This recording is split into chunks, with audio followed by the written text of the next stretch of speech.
Hello viewers, welcome to নমিতার ছোট্ট কুটির। আজ উপস্থিত হয়েছি বাঙালির প্রিয় মাছের মাথা দিয়ে বাঁধাকপির রেসিপি নিয়ে। তো সবার প্রথমে মাছের মাথাগুলো ভালো করে ধুয়ে এর মধ্যে অল্প পরিমাণ হলুদ ও নুন দিয়ে মাছের মাথাগুলো ভালোভাবে মেখে নিলাম। এরপর কড়াই গরম করে এর মধ্যে পরিমাণ মতন তেল দিয়ে দিলাম। তেল ভালোভাবে গরম হয়ে এলে এর মধ্যে মাছের মাথাগুলো ছেড়ে দিয়ে এগুলোকে ভালোভাবে নেড়ে চেড়ে একদম লাল করে ভেজে নেব।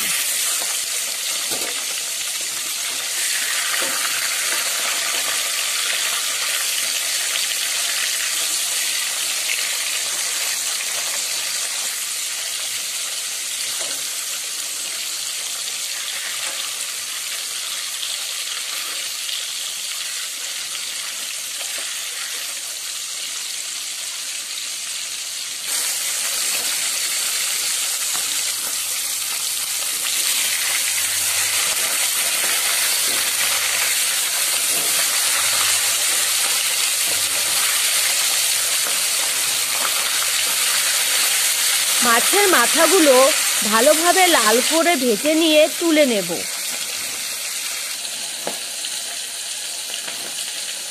এবং এরপরে তেলের মধ্যে আলুগুলো দিয়ে ভেজে নেব। আলুগুলো নেড়ে চেড়ে একদম লাল করে ভেজে নেব। এবং এরই মধ্যে আমি একটি মশলা বানিয়ে নেব। সেজন্য নিয়ে নিচ্ছি 1 চামচ ধনে গুঁড়ো, 1 চামচ জিরে গুঁড়ো, লঙ্কার গুঁড়ো, 1 চামচ হলুদের গুঁড়ো এবং অল্প পরিমাণ জল দিয়ে মশলা ভালোভাবে গুলে নেব। একটি মশলার মিশ্রণ তৈরি করে নেব। এরপর তেল গরম করে এর মধ্যে দিয়ে দেব 2টো তেজপাতা, সাথে দিয়ে দেব 2টো শুকনো লঙ্কা এবং অল্প পরিমাণ সাদা জিরে। তারপর এর মধ্যে দিয়ে দেব পেঁয়াজ। পেঁয়াজ হালকা ভাজা হয়ে এলে এর মধ্যে আদা রসুনের পেস্ট 1 চামচ পরিমাণে দিয়ে দেব।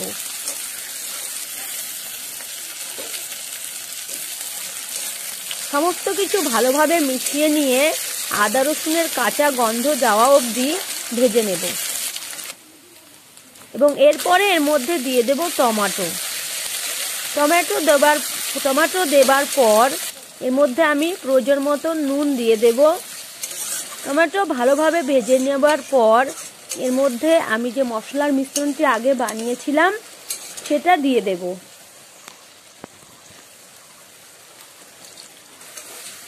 মশলা ভালোভাবে কষাতে থাকবো।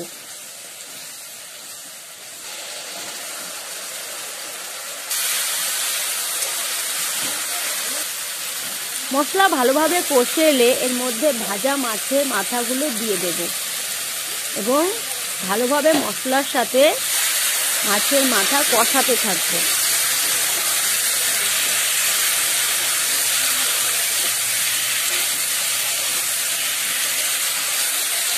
এবং এরই মধ্যে ভাজা আলুগুলো দিয়েও কষিয়ে নেব।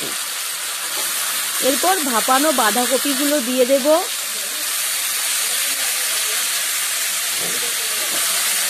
সমস্ত কিছু মিশিয়ে নিয়ে 6-7 মিনিট মিডিয়াম ফ্লেমে রেঁধে নেব।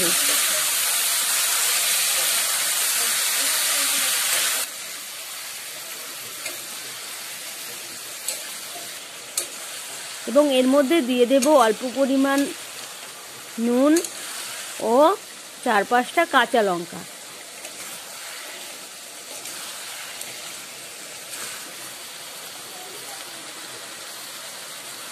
এক চামচ পরিমাণে চিনি দিয়ে দেব।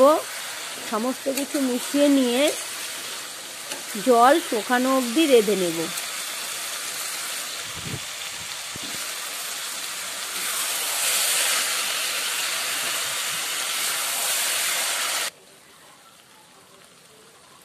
পাঁচ 6 মিনিট পর এর মধ্যে হাফ চামচ পরিমাণ গরম মশলা গুঁড়ো দিয়ে দেব।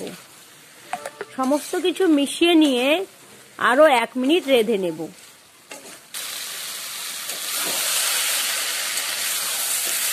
তো তৈরি হয়ে গেল বাঁধাকপি।